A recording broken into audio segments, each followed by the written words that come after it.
You know, I like to tell myself I'm free, and at this point, exactly today at this time, mm, June 1st, 26, uh, I am the freest I've ever been. But I'm not 100% free as I'd like to be. And partly because I have a covert narcissist mother that has a way of keeping me in where I don't want to stay in. I feel trapped in that way. Uh, my house where I used to live has a lot of my stuff. Uh, I can't bring it all here. I don't have the room. I don't want to get rid of it. I have a bird, which is on X on the Matrix Lost. Um, you can find it there. And I love my bird, and I can't walk away from him, and it's like a string, it's like a leash, and I can't break free like I want to.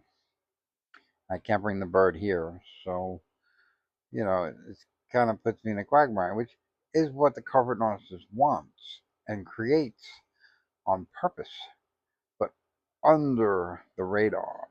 You know, um, People that have covert narcissists in their life, whether their mother or their father or somebody in their life, they control you without you knowing you're being controlled. They manipulate your life without knowing they're manipulating it. They, it's like the bird can fly from the nest, but he has a string attached to his leg, so he can only go so far. And if he tries to go too far, he crashes to the ground. So, you know, that's a bad metaphor, but it works. Uh, Now, I don't know. I mean,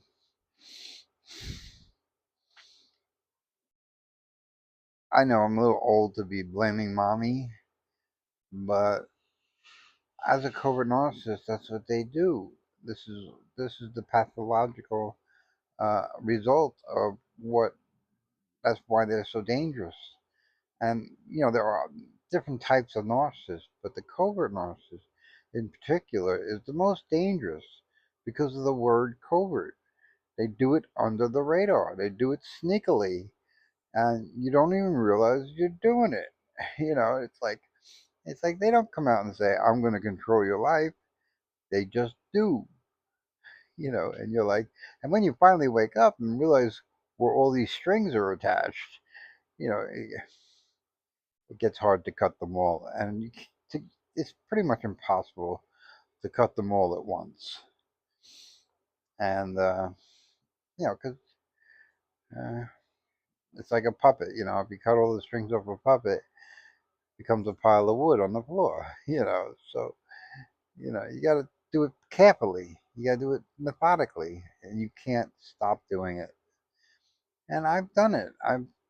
Like I said today, I'm the most free that I've ever been, and that's great.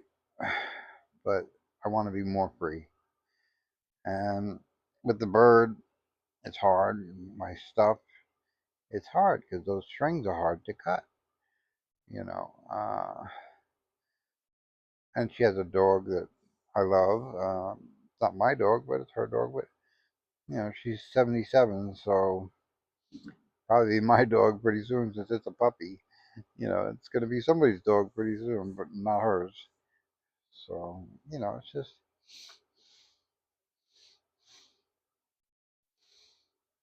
it puts you in a very precarious position. Uh, how do you break free? They say gray rock, they say cut all contact, and the narcissist knows that, and they have ways of dealing with that. Um, some are different than others, um, but they'll constantly call you. Now, she doesn't call, she's in the discard stage with me. She wants me to go away. She wants me to disappear, never call her again, uh, forget her name, forget her address, and all that. And I'd love to, but the bird and the stuff in my house keeps me strung on, which she knows. And it's just a way of abusing me even further because she's giving me the cold shoulder like she wants to discard me, but at the same time, she knows why I'm coming around because I need my clothes. I want to see my bird. I want to protect my bird and stuff like that. So and she knows she's pulling those strings. She talks about throwing the stuff away. When she deals with the bird, she's not very good with dealing with the bird. She doesn't feed it right. I go in there and the water's empty and stuff like that. So she's not a very good caretaker for the bird. Uh, and it's all done on purpose. She doesn't care. She doesn't have a heart. And with the Covernoses, it's hard to tell she doesn't have a heart because they know the talk. They know it's not, don't listen to what they say, listen to what they do. Because what they do is what they're telling you. Their actions speak louder than words. And if you listen to their actions, you'll see through their words. You know, they'll say, I love you, I love you, I love you, and then they'll never call you. You know, so it's like that. And it's very difficult. And when it's your mother, it's even more difficult. And when it's your father, um, you know, it makes it very complicated. Um, and that's why freedom comes at a cost. You know, now I imagine when she dies, because she's 77, so she could die any day. You know, then the strings will ultimately be cut, and I'll have to deal with the bird, and I'll have to deal with the stuff in my house, which probably won't be to my liking. Uh, so, which is why the strings are there because the alternatives aren't much better. And you know, life has a way of working. You know, and these these abusers make themselves and they put themselves in a position where you can't do without them. You know, it's like the Republican Party can't do without Trump. Because they have nobody. There's nobody to back up Trump. Nobody that's going to step in his shoes and take over. And he's done that on purpose. He's done that to make himself indispensable. They can't do without him. And that's what he wants. And that's what my mother wants. I can't do without her. You know, and that keeps, because the biggest fear is that you can do without her. And and you can replace him. That's their biggest fear, is that they become irrelevant. And as narcissists get older, they become more and more irrelevant. They have less money, they have less access, they don't get the narcissistic supply as they did, and they feel that, and they want that, and they can't get it, and they live alone, and they live lonely, lonely lives until the day they die.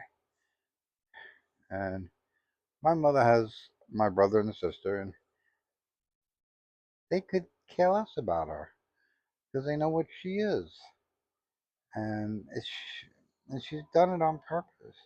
She's done it to herself, and there's no one to blame but her. And you know, if you look at her brothers and her and their families, all the members of their families are successful. They're doing well. They have their own houses. They have their kids and everything else. And my mother's family, nothing. They're all nothing. But I did the best out of the pool.